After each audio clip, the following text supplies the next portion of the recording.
The anime's in the future. Oh my God. Yeah, like a month in the future.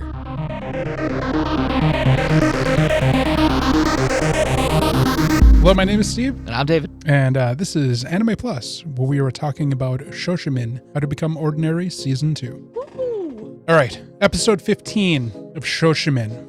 It is now June, and it is almost time for the next suspected arson to take place. So Urino and his buddy are kind of meeting and hanging out, and they're just kind of discussing all of this, going over plans, concepts. And we get to the following week, and it doesn't seem like things are going to pop off this time because there's a typhoon in the area right now. On Friday the 13th? That's right, it was Friday the 13th. I forgot about that. Which firmly puts this show in 2025. Does it? Yes, because the last time there was a Friday the 13th in June was 1989. This year is going to be the first Friday the 13th in June since 1989. So we know this is happening in 2025. Well, at least in the anime. At least in the anime. Might have been different in the novels. The anime is happening in 2025. Yes. So Urino gets a text from Yuki asking him to meet her in the club room for the newspaper club.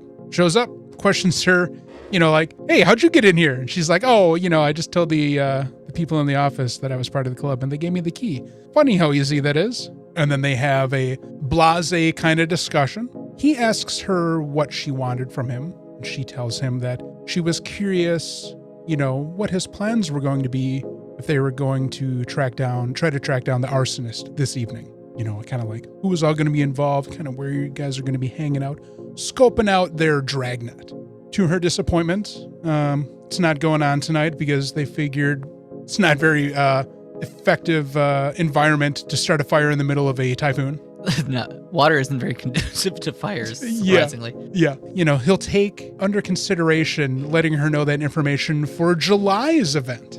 And Yuki kind of sets off some alarm bells in Urino's brain, particularly given that she potentially had access to his folder of secrets. And she leaves her book behind that she was reading. And as he picks it up, the receipt falls out of it. And the receipt was from a bookstore that was in the location that they were planning on scoping out this evening. If I remember correctly, the receipt's date was the previous day's date. So it definitely feels like Urino is getting suspicious about Yuki in regards to the fires. So this month is a bust. We skip ahead to July.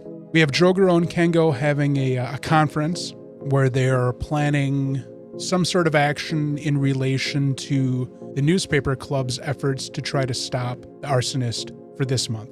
They've been communicating with the other senior in the class, and he's been feeding them information about some of their planning and strategy. But we don't know what Kengo and Jogoro's plan is. We just know that they're more in tune with what the newspaper club is doing. Jogoro leaves Kengo and gets a text message from his girlfriend to meet her in her classroom, where he finds her in an empty classroom, and they have the talk.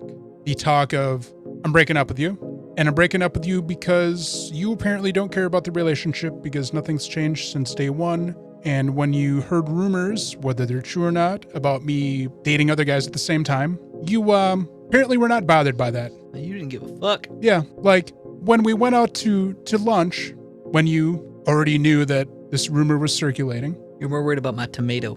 No, I've dated guys before that have been kind of into that thing, but I think it's because you don't actually care. So she breaks it off with him, and he continues on with his existence as he always had, and now apparently he can just focus all of his attention on the fire thing. So that night, a fire breaks out, but for whatever reason, assumedly something to do with what Jogoro and Kengo have established, the newspaper club has not succeeded in finding the arsonist.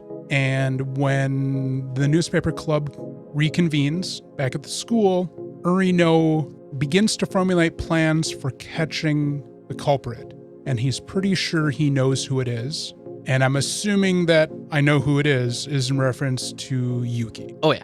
Kengo and Jogoro are already well convinced at this point that Yuki is, if not the one doing it, the one responsible for it happening. And it's feeling like Urino is kind of on the same page. Except we've been there since day one. I'm just kidding. Yeah.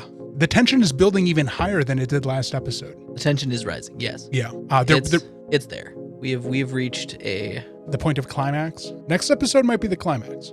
I said that last episode. Right. No, I think we're about to achieve release. I think we are, yeah. There's going to be a nice finish. Then we're going to smoke a cigarette. And then we get, the next arc. So...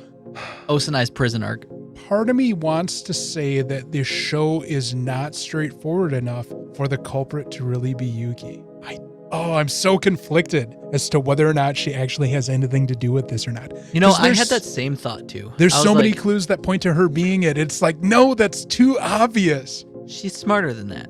Oh, she's manipulating somebody that's off screen because they betrayed her at some point. She's afraid of them. She's trying to get them in trouble. And she's just doing what she did last season again. Well, like I said, if it is her and she's having somebody doing this for her, to me, the likely scenario is the girl from the gang that she was working with in the kidnapping plot. Right, to finally seal off that fucking... That whole history. Yeah. There was a lot of talk in this episode about the timeline that these have been going on. They've been going on since October. It was October of the previous year. Mm-hmm. And with the idea of if these truly are being based upon that list of trouble spots relating to all of the fire stations within the municipal district, there should only be 12 incidences of arson. Yeah. So it's been 10 months and 9 incidents only because month 9, June, was delayed due to typhoon. Yeah. Yuki and Urino's relationship, as well as Jogoro and Chikipu's relationship, all began in September. I can't remember what her name is. It's fine. It doesn't matter. They broke up now. Watch, it's going to matter when they get back together. I don't know if they'll get back together, but something tells me she is not going to cease being a character that we're going to deal with. Yeah, we're not done with her. She was too important for too much of this season. She's the arsonist. I'm just kidding. If Yuki is the culprit, I think the most reliable conclusion as to why is because of Jogoro. Our entire understanding of her has been her interest in testing Jogoro and flexing her superiority over him. But she chooses when to flex that, and it pretty much comes to the point of where she feels she's going to lose him. Mm-hmm. Like we saw in the first season. I don't know. It's been such a great ride, and I have high hopes for the conclusion of this arc being equally as fantastic and well written. Next arc, Yuki's prison arc. Can Yuki fit in prison? Can she be the top bitch? Or will she be the bottom of the totem? She would absolutely be top bitch. She would. But nobody would actually even realize that she's the top bitch. Right. She would have like muscle doing the stuff for her. But they wouldn't even realize that she was manipulating them to be their bitch. Right. Yuki scares me. Yeah, she's fucking evil. She's terrifying. Or are we just propping her up too much? No, she's a criminal mastermind. She's up there with the likes of like Joker or the Riddler. Moriarty. Yeah, I think at this point we can pretty much say Jogoro is Sherlock and she is Moriarty. Oh yeah, 112. That's just absolutely their relationship. I wonder what the plot's going to be after this arc. I don't know. Hopefully it's just as entertaining because, man, this has been such a good story. It has been. It'll just be more world building. We'll be like, Season 3. We're like, okay, fine. You tricked us the first time. Season 2 was worth season 1. It's like, you got us. How much bigger can you go? They're adults. Yuki's actually a murderer. Jogoro's tracking her down. He's a private eye. No, he's working for the National Police. She's running a cartel. She's part of the Yakuza. She runs the Yakuza. Yeah. She was able to unite all of the clans across the country under one banner. That would be fucking terrifying. She's the Oda Nobunaga of the Yakuza. And everything went downhill when her successor tried to incorporate the triad. She is the Yakuza Shogun. Yeah. Oh, God.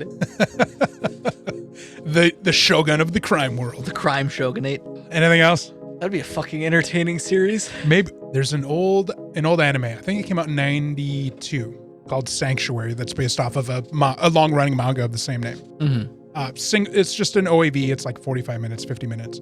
And the core of the story is these two guys who grew up together as kids. And they made a pact with themselves when they were teenagers that they would be on the top of the pile in Japanese society. One of them went the underworld side, the other one went into politics. And so the story deals with them where they pretty much get in close to the apex of their dreams. It's a good anime. Shoshimin's been excellent. Shoshimin's been really good. This season's been fantastic. Almost perfect. I can't find any flaws with it. The pacing has been really good. I appreciated with this episode where we had a much more reliable concept as to the passage of time. Yes. Whereas the previous episode or two, I feel that was a little ambiguous. This one was very evident as to what the time frame was like. So I did appreciate that. So I guess that would be a negative, a criticism from previous episodes. But that's kind of slight. It's forgivable. Yeah.